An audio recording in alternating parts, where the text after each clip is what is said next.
Subscribe कीजिए हमारे channel exam मंथन 24/7 को और बेल आइकन दबाना ना भूलें, जिससे आपको हमारी सभी वीडियोस की नोटिफिकेशन मिलती रहे। हेलो स्टूडेंट, मैं विकास आप सभी का एग्जाम मंथन 24/7 यूट्यूब चैनल पर स्वागत करता हूं। जो आज का हमारा टॉपिक है वो है ज्योग्राफी से, जिसका नाम है भारत में जल संसाधन, जो कि एक कृषि का ही पार्ट है। लास्ट वीडियो में हमने क्या पढ़ा था? लास्ट वीडियो में हमने भारत की सिंचाइयों पर बात की थी। चाहे तो इसे भारत की सिंचाई के अंतर्गत रख लो, चाहे इसे जल संसाधन के अंतर्गत रख लो, बात एक ही है, क्योंकि ये दोनों चीजें हमारी कृषि से रिलेटेड है। चाहे हम इसे भारतीय कृषि के अंतर्गत भी रख सकते हैं।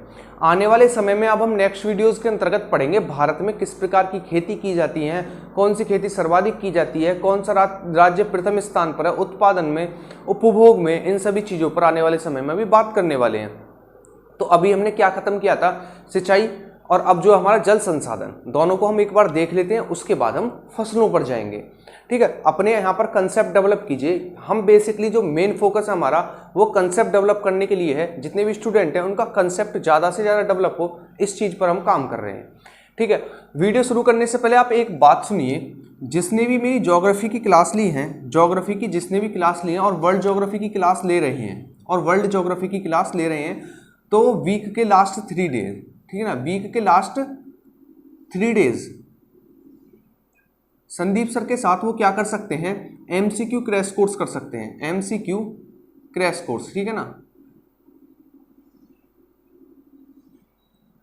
ठीक है, एमसीक्यू क्रैश कोर्स कंप्लीट कर सकते हैं। इसमें मैप से पढ़ाया जाएगा और रात को आपको 10 बजे लाइव आना होगा।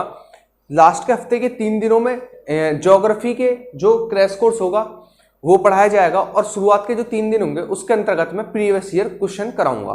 तो जो जिन स्टूडेंट ने मेरी पूरी वीडियो देखी है ज्योग्राफी की, तो वो इस क्रैश कोर्स को कंप्लीट जरूर करना, ताकि आपको ये पता पड़ जाए कि मैंने ज्योग्राफी में किस हद तक सही कराया है और किस हद तक क्वेश्चन पूछे गए हैं प्रीवियस ईयर। ठीक है, और वर्ल्ड ज्योग्राफी भी साथ साथ आपकी कवर होती रहेगी। इससे क्या होगा, आपकी ज्योग्राफी और वर्ल्ड ज्योग्राफी एमसीक्यू के थ्रू भी कवर होती रहेगी और कंसेप्ट के थ्रू भी कवर होती रहेगी।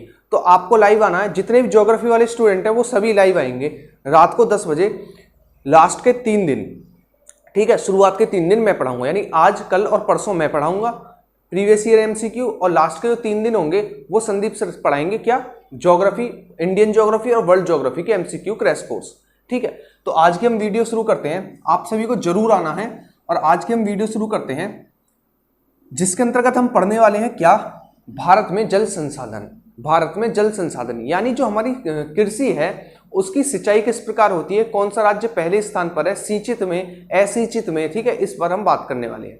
जैसा कि हम सबसे पहले देखते हैं, यदि शुद्ध बोए हुए क्षेत्र पर, यानी जिस पर फसलें बोई जा रही हैं उसके शुद्ध बोए हुए क्षेत्रफल पर 46% जो खेती है हमारी, 46% खेती है, वो किस पर डिपेंड है?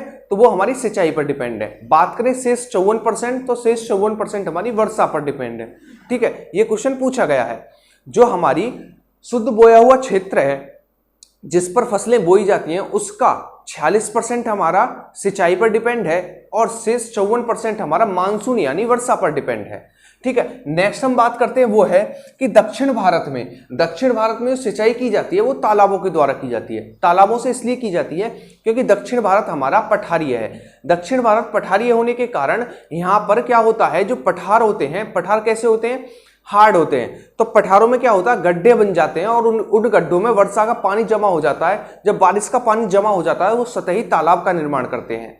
जबकि जो हमारा उत्तर भारत का मैदान है वहां पर तालाबों का निर्माण इसलिए नहीं होता है क्योंकि यहाँ पर मिट्टी पाई जाती है और मिट्टी में कभी भी तालाब का निर्माण नहीं हो सकता है, क्योंकि जो मिट्टी होती है वो अपने अंदर पानी को सोख लेती है। जब पानी को सोख लेगी तो तालाबों में पानी नहीं रहेगा।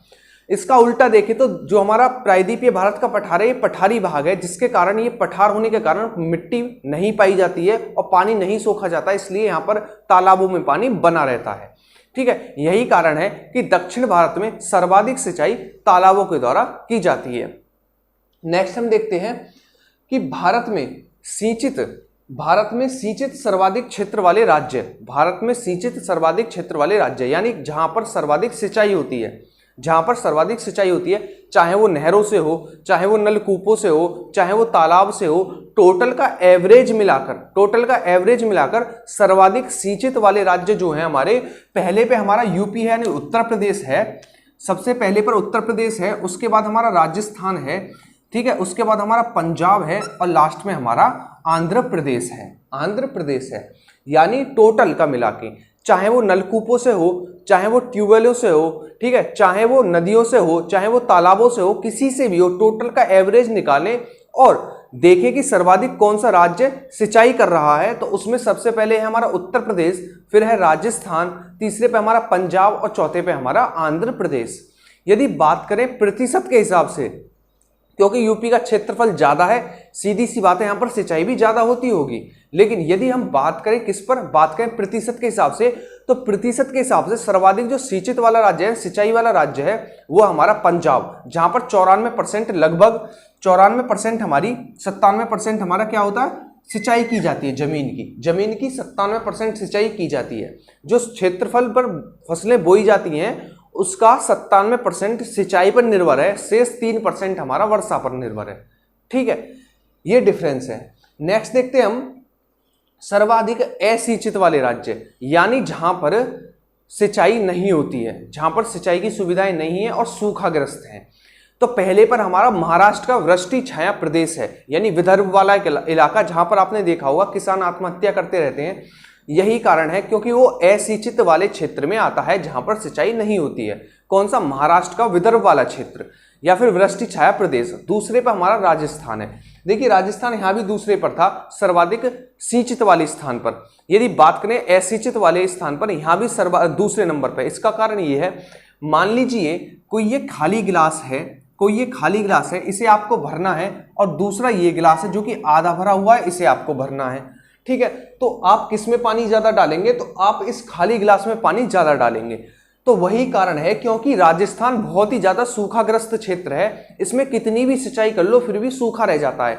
इसी कारण असिंचित वाले राज्यों में भी दूसरे स्थान पर है, और इसे बहुत ज्यादा सिंचित करना पड़ता है फसलें बोने के लिए, इसीलिए सिंचित वाले राज्यों में भी दूसरे स्थान पर है। ठीक है, इसमें भी दूसरे स्थान पर है। ये चीजें आपको याद रखनी है।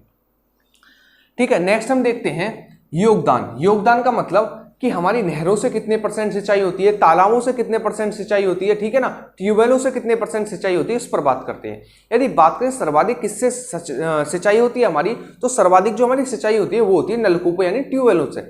दूसरे नंबर पर बात करें तो वो होती है नहरों से। यदि तीसरे नंबर पर हम बात करें तो वो होती है हमारी तालाबों से। किससे? तालाबों से। जैसे कि हमारी नलकूप व कुओं से 57% सिंचाई होती है भारत में। बात करें नहरों की तो नहरों से हमारी 32% सिंचाई होती है। यदि बात करें तालाबों की तो तालाबों से हमारी 6% सिंचाई होती है। कितनी? 6% सिंचाई होती है तालाबों से। ठीक है, तो आपको ये बात याद रखनी है कि नलकूप व कुओं का सर्वाधिक योगदान है, दूसरे पर जो योगदान है वो है नहरों का, और तीसरे पर जो योगदान है वो है हमारी तालाबों का।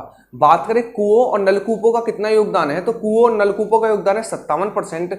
यदि बात करें हम किसकी? नहरों की, तो नहरों का योगदान है 32%। और यदि बात करें तालाबों की तो तालाबों का परसेंटेज है 16% सिंचाई होती है पूरे भारत में। ठीक है, नेक्स्ट हम देखते हैं कि सर्वाधिक नहर से कौन से राज्य सिंचाई की जाती है, यानी नहर से सिंचाई करने वाले शीर्ष राज्य जहां पर नहरों से सिंचाई की जाती है। तो इसमें सबसे पहला तो हमारा यूपी है। कौन सा? सबसे पहला तो हमारा यूपी है। दूसरे पर हमारा राजस्थान है। राजस्थान इसलिए है क्योंकि भारत की सबसे बड़ी नहर इंदिरा गांधी नहर राजस्थान से होकर निकलती है। इसी कारण राजस्थान नहरों से सिंचाई में दूसरे स्थान पर है। ठीक है, और पूछा जाए कि हमारा यूपी पहले स्थान पर क्यों है, कि यूपी पहले स्थान पर इसलिए है क्योंकि यूपी में गंगा होकर निकलती है, और सर्वाधिक लंबाई गंगा की उत्तर प्रदेश में है। कहां पर? उत्तर प्रदेश में। इसी कारण, और उत्तर प्रदेश में सिंचाई नहरों से इसलिए ज्यादा की जाती है क्योंकि गंगा की सर्वाधिक लंबाई उत्तर प्रदेश में है, और भारत में सर्वाधिक जलग्रहण क्षेत्र गंगा का है। ठीक है, थर्ड पर हमारा आंध्र प्रदेश है और चौथे पर हमारा पंजाब है। ठीक है, ये आपको 4 क्रम याद रखने हैं। यानी नहरों से जो सर्वाधिक सिंचाई की जाती है वो एक तो उत्तर प्रदेश में सबसे ज्यादा, दूसरे पर हमारा राजस्थान है क्योंकि यहां पर इंदिरा गांधी नहर है, यूपी में गंगा नहर है इसलिए की जाती है। यदि बात करें हम किसकी? आंध्र प्रदेश की, तो तीसरे नंबर पर आंध्र प्रदेश है और चौथे नंबर पर हमारा पंजाब है। नेक्स्ट बात करें हम किस पर? ट्यूबवेल से सिंचाई करने वाले शीर्ष राज्य। तो ट्यूबवेल से भी सिंचाई करने में शीर्ष राज्यों में पहले स्थान पर हमारा यूपी है, दूसरे स्थान पर हमारा पंजाब है, और तीसरे स्थान पर हमारा बिहार है। पहले स्थान पर यूपी, दूसरे पर पंजाब और तीसरे पर बिहार है। किसमें? ट्यूबवेल से सिंचाई करने में। ठीक है, नेक्स्ट हम बात करते हैं तालाबों से। तो तालाबों से सिंचाई जो होगी वो दक्षिण भारत के ही राज्य होंगे। यदि ऑप्शन में आपको 3 राज्य उत्तर भारत के दे दे, जैसे कि पंजाब, राजस्थान, उत्तर प्रदेश, ये दे दे, और एक स्थान दे दे आपको केरल, तमिलनाडु, आंध्र प्रदेश, कुछ भी दे दे, तो आपका आंसर तालाबों वाले क्वेश्चन में हमेशा दक्षिण भारत के राज्य होंगे, क्योंकि दक्षिण भारत का जो क्षेत्र है वो पठारी है। पठारी होने के कारण यहाँ पर तालाबें पाई जाती हैं, जिसके कारण सर्वाधिक जो सिंचाई होती है दक्षिण भारत में वो तालाबों के द्वारा होती है। तो ये भी आप बहुत अच्छे से कॉन्सेप्ट डेवलप कर सकते हैं अपने। ठीक है, तो तालाबों में सर्वाधिक सिंचाई वाले राज्यों में आंध्र प्रदेश पहले स्थान पर है और तमिलनाडु दूसरे स्थान पर है। आंध्र प्रदेश पहले स्थान पर है और तमिलनाडु दूसरे स्थान पर है। ठीक है, नेक्स्ट हम देखते हैं वो है सिंचाई परियोजनाएं। सिंचाई परियोजनाएं, देखिए सिंचाई परियोजनाएं भारत ने 3 भागों में बांटी हुई है। कौन कौन सी? वृहद सिंचाई परियोजना, मध्यम सिंचाई परियोजना और लघु सिंचाई परियोजना। 3 भागों में बांटा हुआ है। कौन कौन सी है? पहले पर हमारी वृहद सिंचाई परियोजना, दूसरे पर है मध्यम सिंचाई परियोजना और तीसरे पर है लघु सिंचाई परियोजना। यानी जो बहुत बड़े क्षेत्रफल को सिंचित करते हो वो वृहद सिंचाई परियोजना के अंतर्गत आएंगे। मध्यम सिंचाई परियोजना के अंतर्गत वो आएंगे जो मीडियम होंगे। ठीक है, जहां पर कम सिंचाई होती होगी वो आएंगे हमारे किसके अंतर्गत? लघु सिंचाई परियोजना के अंतर्गत। यदि बात करें वृहद सिंचाई परियोजना, ऐसे क्षेत्र जहां पर 10,000 हेक्टेयर से अधिक भूमि सिंचित की जाती हो, अधिक भूमि पर सिंचाई की जाती हो, ऐसे क्षेत्र आते हैं हमारे वृहद सिंचाई परियोजना के अंतर्गत। कौन से क्षेत्र? जहां पर 10,000 से अधिक हेक्टेयर भूमि, 10,000 से अधिक हेक्टेयर भूमि सिंचित यानी सिंचाई की जाती हो, ऐसे क्षेत्र हमारे वृहद सिंचाई परियोजना के अंतर्गत आते हैं। और यहां पर किससे सिंचाई की जाती है? जैसे हमारे बांध और बड़ी नहरें, बांध और बांधों से निकलने वाली बड़ी नहरें, जैसे कि हमारी हरी के बैराज से निकलने वाली राजस्थान में बहने वाली कौन सी? इंदिरा गांधी नहर वृहद सिंचाई परियोजना का भाग है। ठीक है, नेक्स्ट हम बात करते हैं मध्यम सिंचाई परियोजना। मध्यम सिंचाई परियोजना के अंतर्गत वो क्षेत्र आते हैं जिनमें सिंचाई 2,000 हेक्टेयर भूमि और 10,000 हेक्टेयर भूमि के बीच में की जाती हो। ठीक है ना, 2,000 हेक्टेयर से अधिक और 10,000 हेक्टेयर से कम भूमि सिंचित की जाती हो, ऐसे क्षेत्र हमारे मध्यम सिंचाई परियोजना के अंतर्गत आते हैं। और मध्यम सिंचाई परियोजना में जो आते हैं वो आती है हमारी सभी नहरें, जितनी भी हमारी नहरें सिंचाई करती हैं सभी हमारी मध्यम सिंचाई परियोजना के अंतर्गत आती हैं। यदि हम बात करें लघु सिंचाई परियोजना, तो लघु सिंचाई परियोजना में 2,000 हेक्टेयर से कम भूमि जहां पर सिंचित की जाती हो, ऐसे क्षेत्र हमारे किसमें आते हैं? लघु सिंचाई परियोजना के अंतर्गत आते हैं।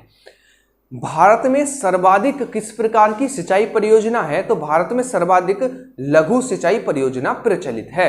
यानी भारत में अधिकतर जो क्षेत्र हैं वो 2,000 हेक्टेयर से कम सिंचित वाले क्षेत्र हैं। ठीक है, ये चीजें आपको याद रखनी है। भारत में सर्वाधिक किस प्रकार की सिंचाई परियोजना प्रचलित है?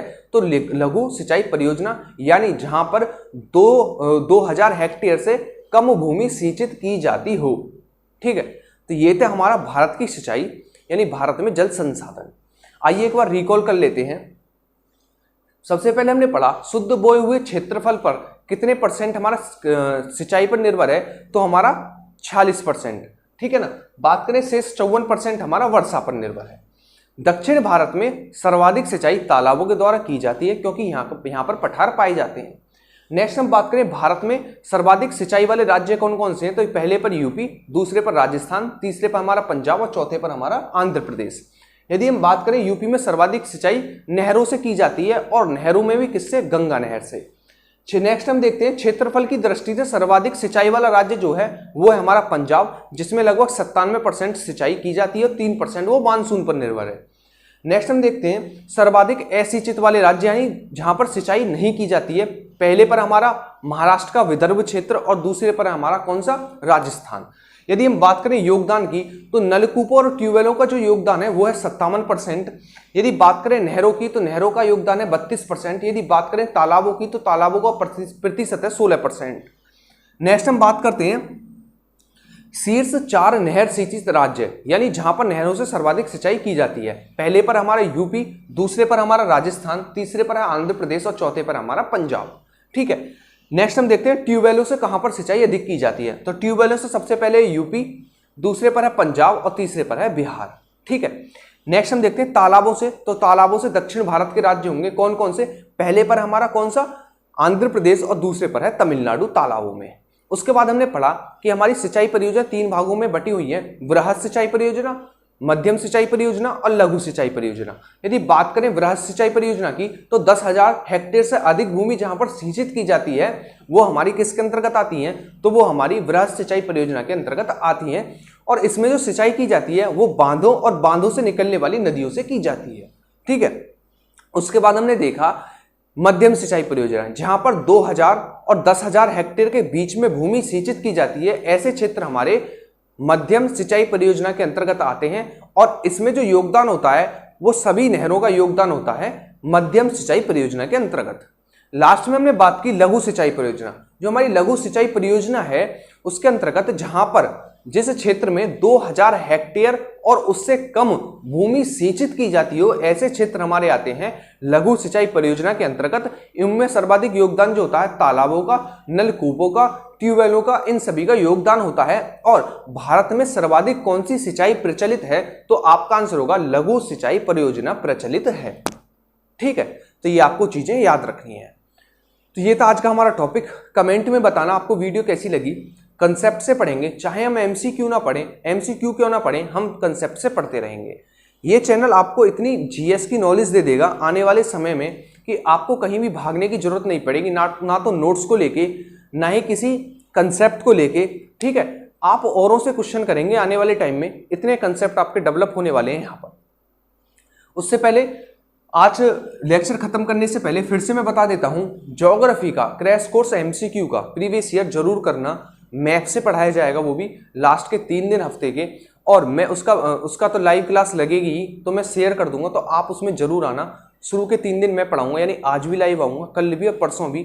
उसके 3 दिन जो होंगे वो किसके होंगे, वो संदीप सर पढ़ाएंगे। क्या पढ़ाएंगे, उसके अंतर्गत पढ़ाएंगे एमसीक्यू ऑफ ज्योग्राफी। ठीक है, तो आप जरूर करना। मिलते हैं अपनी नेक्स्ट वीडियो में। पहले हम कृषि को खत्म करेंगे, फिर कुछ और शुरू करेंगे। ठीक है, तो जब तक आपका काम है वीडियो को लाइक करना, यदि अच्छी लगे तो शेयर करना और कमेंट करके बताना कि वीडियो कैसी लगी। नोट्स में अभी वीडियो के बाद डाल दूंगा, तो आप अच्छे से पढ़ाई कीजिए। थैंक यू, मिलते हैं नेक्स्ट वीडियो में।